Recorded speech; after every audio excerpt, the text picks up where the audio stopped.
Buenas noches, muchas gracias a la cátedra, en principio por existir. Digo, creo que en una universidad pública, yo quiero hacer una aclaración, yo soy el director de la carrera de medicina de la Universidad Nacional del Chaco Austral, no es la Universidad Austral del Chaco, por las dudas para no generar confusiones, es la Universidad Nacional del Chaco Austral.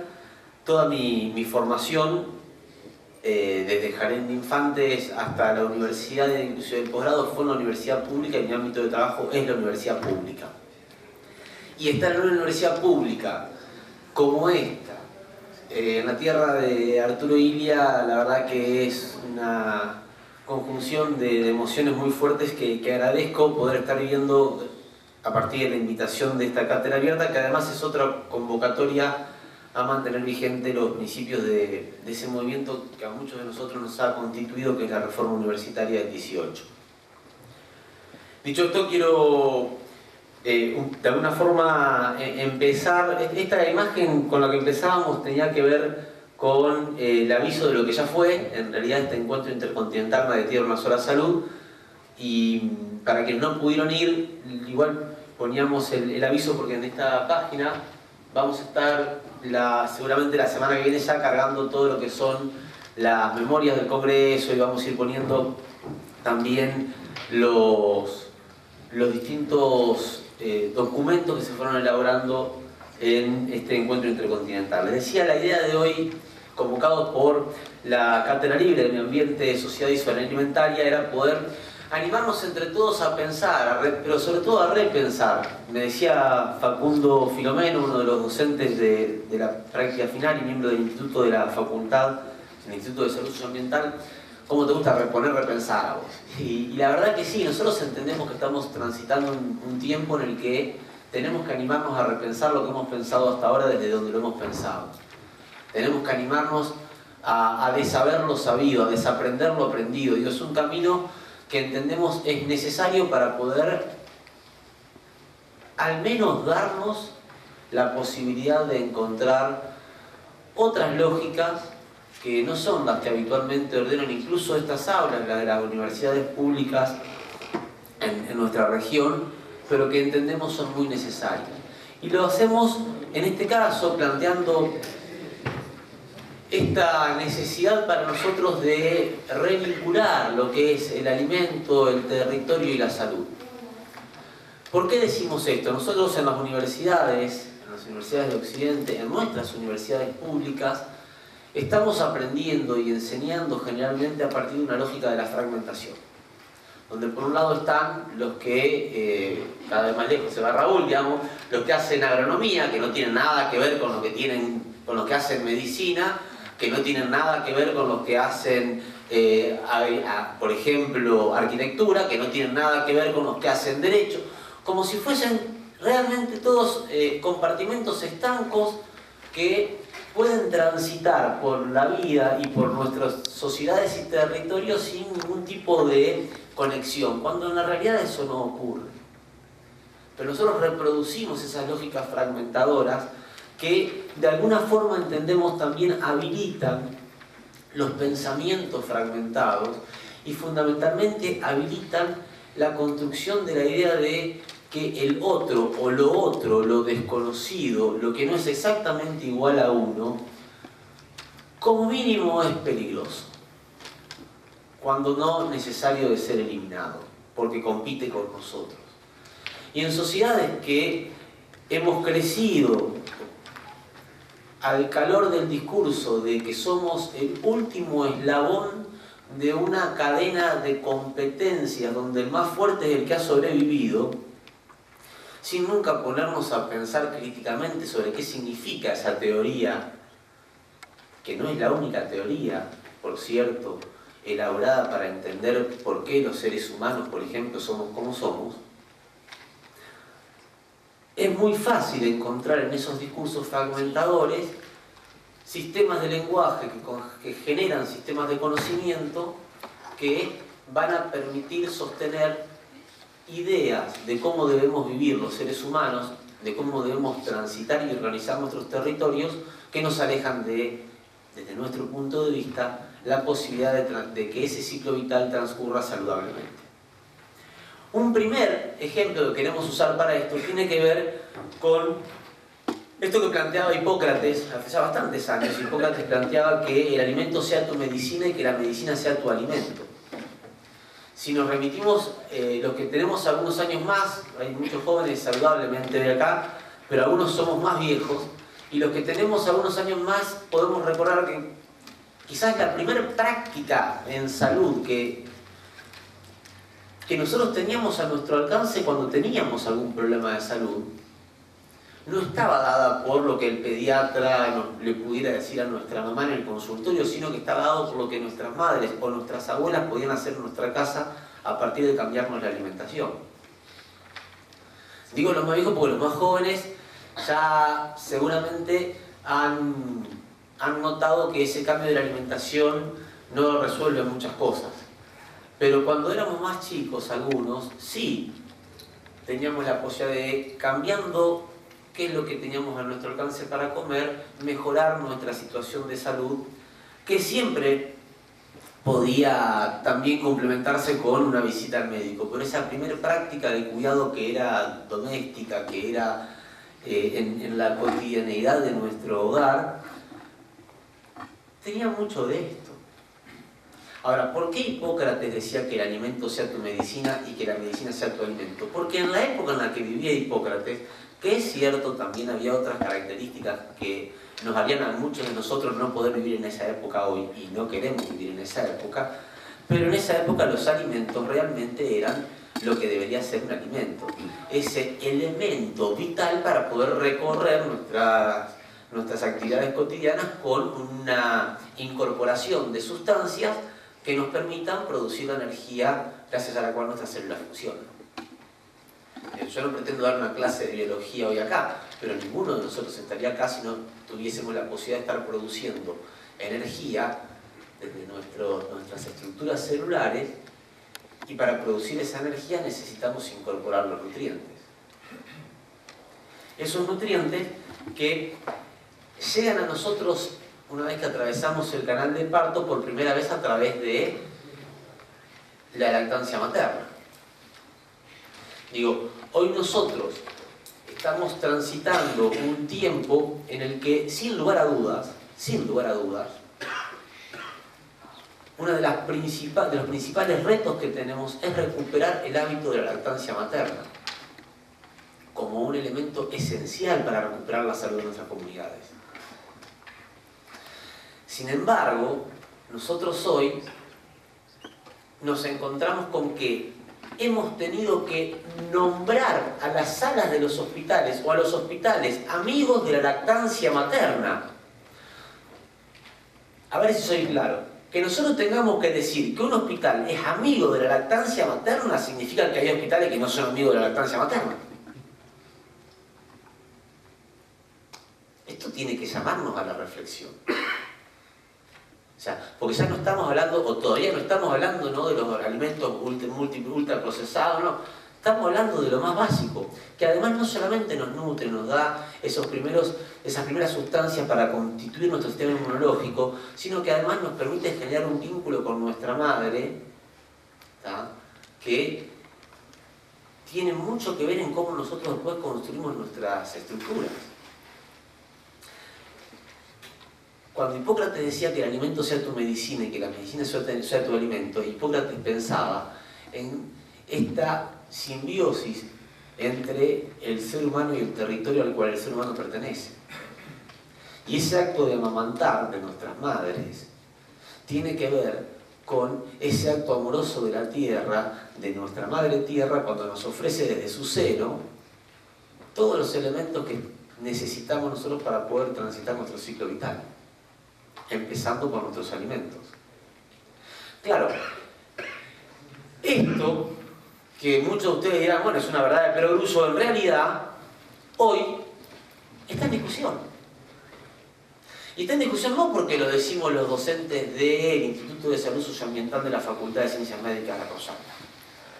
Está en discusión no porque lo dice la cátedra abierta de soberanía alimentaria de la Universidad de Buenos Aires.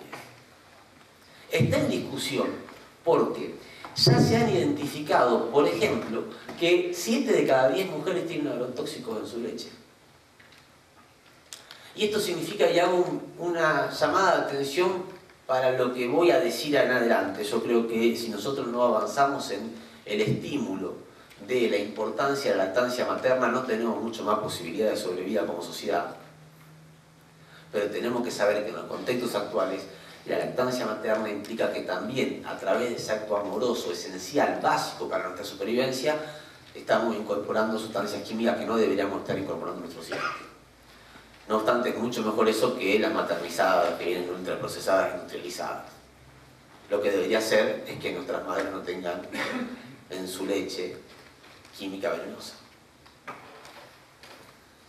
Y este es un trabajo que fue publicado, este es uno de los tantos trabajos, hay más de... Nosotros hemos encontrado registros de trabajos que han identificado y evidenciado contaminantes orgánicos persistentes en leche de mujeres del cordón industrial de Rosario desde hace más de 20 años.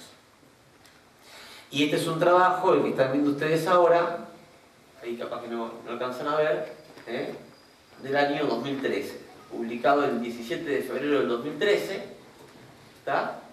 Donde identificaron que en mujeres del conurbano bonaerense, no de las áreas de producción agroindustriales, sino del conurbano bonaerense, había estos niveles de contaminación sí,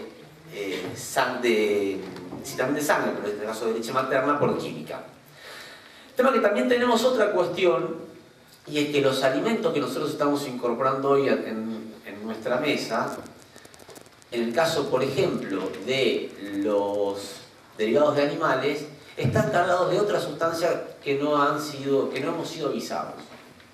¿Cómo son los antibióticos? Hoy el 50% de los antibióticos que se producen en el mundo son para la producción de animales. Esto significa que nosotros estamos generando una incorporación en las cadenas biológicas de los ciclos vitales también de los seres humanos de sustancias químicas que no deberían estar en nuestro alimento, que llegan a nosotros sin que estemos advertidos y que están generando un serio problema a nivel internacional planteado por la OMS ya a principios del año 2015 como es la resistencia bacteriana. La OMS anunció en marzo del año 2015 que para el año 2025 la resistencia bacteriana iba a ser el principal problema sanitario a nivel mundial. Resistencia bacteriana que se construye fundamentalmente, igual que la presencia de química en la leche de las madres, a partir de la acción antropogénica, o sea, la acción del hombre.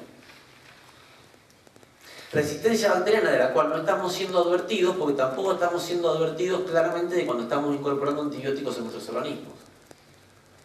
Lo que implica además riesgos de reacciones cruzadas, alergias, que son algunos de los problemas que no están siendo registrados como resultado de estos modelos de industrialización de alimentos, de la producción de alimentos, pero que existen. Y el otro dato que a nosotros nos parecía interesante plantear, como para empezar a charlar, ¿está?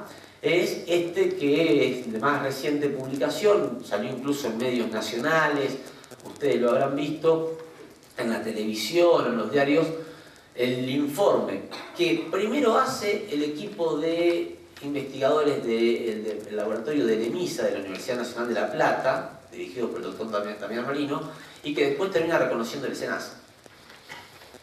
Hoy el SENASA ha reconocido la presencia en las frutas y verduras que se venden en nuestro territorio de venenos que no deberían estar en esas frutas y verduras. Entonces, si 8 de cada 10 frutas y verduras que llegan a nuestras verdulerías tienen cócteles químicos, fíjense ustedes, en algunos casos casi 3 de cada 10, entre 3 y 5 agroquímicos, y 7 de cada 10, al menos un químico, sería para nosotros necesario ponernos a preguntar ¿qué hemos hecho? ¿Dónde fue que nos creímos que para poder producir un alimento, para poder crecer saludablemente, teníamos que envenenar? Envenenar alrededor y al mismo alimento que después incorporamos. ¿Cuándo fue que nos creímos que eso que dijo Paracelso en 1496, cuando dijo nada es veneno, todo es veneno, la dosis hace el veneno, era aplicable para los venenos de producción sintética derivados del petróleo. Digo, cuando Paracelso dijo nada es veneno, todo es veneno, la dosis hace el veneno, estaba hablando de sustancias que se generaban a partir de diálogos entre sustancias naturales, no fabricadas a partir de la extracción de petróleo o inventadas en un laboratorio sin ningún tipo de lógica, de secuencia, de respeto de las lógicas y la secuencia de los ciclos vitales. De hecho, el mismo Paracelso había dicho ya que nada que sea bueno puede ser realizado por medios que no sean naturales. Uno podría entender que ese la dosis hace el veneno está relacionado con nada que sea bueno puede ser realizado por métodos que no sean naturales. Con lo cual, todo el proceso de formulados agrotóxicos y de hiperindustrialización de los procesos de producción de alimentos que hoy tenemos no encajan en la lógica de Paracelso. Digo, en esos contextos, nosotros en nuestros territorios estamos usando estos grupos de química. Acá tienen los mecanismos de acción, no les voy a aburrir con esto, pero quiero decirles que los mecanismos de acción a través de los cuales los productos que estamos utilizando cumplen sus funciones son muy variados. Tan variados que, por ejemplo, un mismo producto puede ser, y de hecho ha sido patentado como antibiótico por un lado, como herbicida por el otro, como secante de sustancias por el otro. Digo, el mismo producto es todo eso. En ese sentido, hay un concepto que para nosotros es básico desmontar, que es el concepto de la equivalencia sustancial. Algunos de ustedes, de los que están acá, sé que hay gente que es ingeniero agrónomo, aparte de Raúl, y algunos químicos andarán dando vuelta por acá, o ingenieros químicos, o biotecnólogos, ¿no? Digo, para poder charlar entre todos esto de la equivalencia sustancial. Diría Denzel Washington en la película Filadelfia, como para que lo entienda mi sobrino de 5 años, ¿está? La equivalencia sustancial es ese principio por el cual se dice que una semilla o un grano de un maíz natural, de un maíz nativo, es por el solo hecho de parecerse a un grano de un evento transgénico denominado maíz, con los calificativos que querramos ponerle atrás, son iguales. Ese principio que dice, mirá, parece un maíz, mirá, parece un maíz, entonces ambos son maíces, es el que sostiene esto de la equivalencia sustancial. Hice una caricatura, hice una exageración de algunos rasgos para que nos podamos entender. Esa equivalencia sustancial, en realidad, no solamente no es tal, sino que quienes la sostienen obvian algunos datos que ya la misma ciencia, esa ciencia positivista, esa ciencia biologicista, esa ciencia reduccionista, también ha demostrado. Este es un trabajo que está publicado en el libro Recordar un ejercicio saludable como parte de la exposición de Adolfo Maldonado en lo que fue el primer Congreso Internacional de Salud Socioambiental. En ese trabajo Maldonado muestra cómo, en un estudio que hicieron en la Universidad de Rutgers, evaluaron qué pasaba con el calcio, magnesio, potasio. Fíjense, tenemos distintas sustancias que en la producción agroecológica, sin química, tienen una concentración. En la lechuga, por ejemplo. Cuando hay química, esa concentración ya no es la misma. Entonces nosotros estamos comiendo hoy la lechuga, pensando que estamos comiendo la lechuga que se comió toda la vida como lechuga, y en realidad no es la lechuga que se comía toda la vida como lechuga. Porque si ustedes se fijan, por ejemplo, en la espinaca, ¿se acuerdan de Popeye?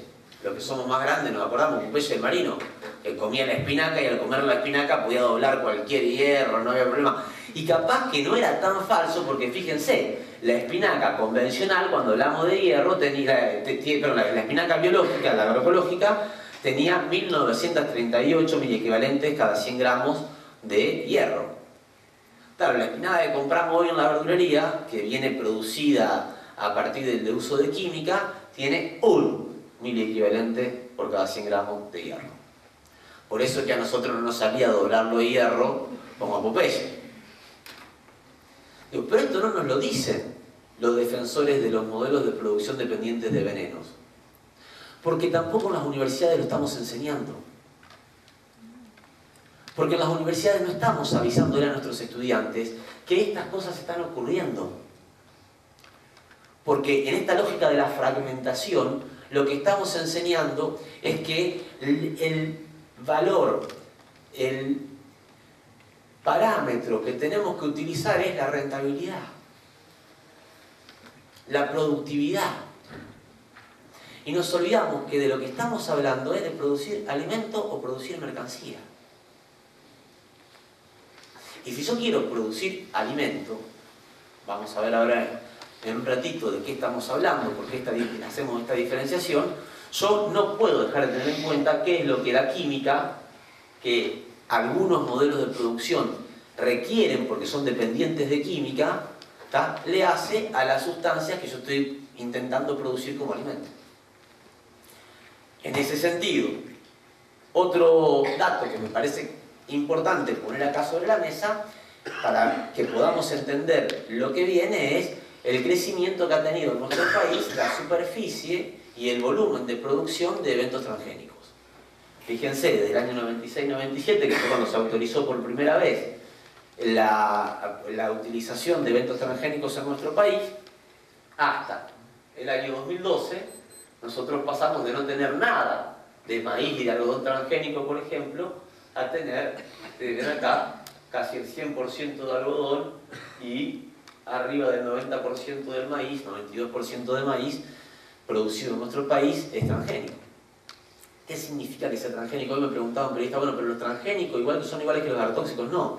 A ver, son campos distintos. El tema de la química, del agrotóxico y el tema de la modificación genética en un evento como por ejemplo esto que hoy se está utilizando en nuestros territorios. Ahora, no es cierto que el transgénico sea equivalente sustancialmente a el no transgénico. Y un ejemplo de ello es lo que se puede ver a partir de que hay gente que se empieza a hacer preguntas que antes otros no se hicieron. Digo, cuando en este trabajo que se publica en la revista de Toxicología Reproductiva, se afirma, no solo hemos convertido los alimentos en mercancía para negocios globales, sino que además comenzamos a tener evidencia de que los alimentos transgénicos no son equivalentes en sus propiedades a los silvestres, entre otras cosas hacen referencia a esto. Es una comparación hecha entre maíz no transgénico y maíz transgénico. Y fíjense ustedes, el maíz transgénico tiene presencia de 13 partes por millón de glifosato. Obviamente el no transgénico no tiene nada. ¿Es natural que haya química de ese tipo en una sustancia como el maíz? No. El maíz transgénico tiene 200 partes por millón de formaldehído, que obviamente el maíz no transgénico no tiene. ¿Qué es eso? El formaldehído es una sustancia química que, entre otras cosas, tiene propiedades oncogénicas. La aspiración de formaldehído puede generar intoxicaciones que, si se hace de manera crónica, puede generar alteraciones genéticas. Pero además, fíjense ustedes acá, el calcio. Nosotros tenemos en el maíz no transgénico 6.130 partes por millón de calcio, mientras que en el transgénico tenemos 14. ¿Puede alguien seguir sosteniendo que es equivalente un grano de maíz y un grano de evento transgénico después de esta evidencia? Claro, si a mí lo que me interesa no es la propiedad y la capacidad nutritiva del maíz, sino el volumen, no me importa. Pero si en lo que yo estoy pensando es realmente en producir alimento para que los seres humanos podamos alimentarnos, nutrirnos, y a partir de un sistema alimentario y de una nutrición adecuada, no tener enfermedades y poder desarrollar nuestro ciclo vital saludablemente, no hay. Y en esto me parece importante detener. A nosotros se nos ha hecho entrar en un circuito en el que quienes advertimos desde distintos campos, en el mío, por ejemplo, desde el campo de la salud, que la incorporación de venenos en los territorios, de química en los territorios, y ahora esta nueva tendencia de jugar con los genes, como si pudiéramos nosotros hacer lo que quisiéramos con la genética, no va a tener ningún tipo de impacto. A nosotros se nos exige que quienes decimos prestemos un poco más de atención antes de seguir transitando esta loca carrera de la creencia de que podemos ser dioses del Olimpo definiendo nosotros lo que pase con la biología. Se nos dice, no, pero vos demostrás científicamente, con pruebas científicas, de que lo que vos estás diciendo es verdad. Y es un reto interesante, al que nosotros respondemos de la misma manera. Donde hay un trabajo científico que haya demostrado antes de liberar en el mercado o los productos agrotóxicos o los eventos transgénicos, que a lo largo de 5 eslabones de la cadena alimenticia no hay ningún tipo de proceso de acumulación ni de incremento de riesgo a partir de la liberación de ese químico. Esto sería científico. Yo invento un producto, me parece que ese producto es bueno, antes de liberarlo, de sacarlo de los laboratorios, tengo que tener un modelo de experimentación que me permita probar qué es lo que ocurre cuando esa sustancia o ese evento transgénico transcurre 5 eslabones de cadena trófica. ¿Y por qué digo 5? Si ustedes se fijan en esto es un trabajo que es parte de una publicación, es un trabajo de investigación que se hizo sobre los grandes lagos de Estados Unidos, a partir de un movimiento de vecinos que empieza a plantear que el cordón industrial del Mississippi estaba contaminándolo de tal manera que no se podía utilizar el río como se usaba antiguamente. La respuesta del Estado fue: eso no es verdad, y manda a la EPA, la Agencia de Protección Ambiental de los Estados Unidos, a hacer una investigación para ver si efectivamente había el nivel de contaminación preocupante que estaban diciendo los vecinos de la zona que había. La sustancia particularmente buscada fue el PCB, ¿se acuerdan? Ese aceite refrigerante de los transformadores eléctricos. Nosotros lo conocimos acá en Argentina, vamos a hacer toda la movida para sacar ese aceite de los transformadores, que es producido por la misma empresa que introdujo los transgénicos en Argentina, de paso. ¿Está? Fue uno de sus productos estrella cuando arranca. Y se hace un análisis del agua, de los grandes lagos, y encuentran 2 por 10 a la menos 7 partes por millón de PCB en el agua. Esto viene a ser algo así como nada. Y la respuesta fue: no hay contaminación, es 2 por 10 a la menos 7, y la Organización Mundial de la Salud dice que esta sustancia es peligrosa a partir de 1,4 partes por millón. 2 por 10 a la menos 7 no genera ningún problema. Los vecinos no se quedan contentos y exigen que se analice también la cadena trófica, y acá está la sorpresa. Lo que estaba en 2 por 10 a la menos 7 partes por millón en el agua, a lo largo de 1, 2, 3, 4 y 5 eslabones de la cadena alimenticia, aparece como 124 partes por millón. Esto se llama técnicamente bioacumulación o magnificación biológica. Quiere decir que hay algunas sustancias que cuando pasamos de un eslabón a otro de la cadena alimentaria, lo que hacen es concentrarse exponencialmente, no linealmente, para permitir nada más que en 5 eslabones pasar de 0,00002 partes por millón a 124. ¿Dónde están los estudios científicos de quienes han liberado sustancias químicas al territorio, a nuestro planeta, que han evaluado antes de liberarlo los 5 eslabones de cadena trófica mínimo, que es lo que los involucra a los seres humanos?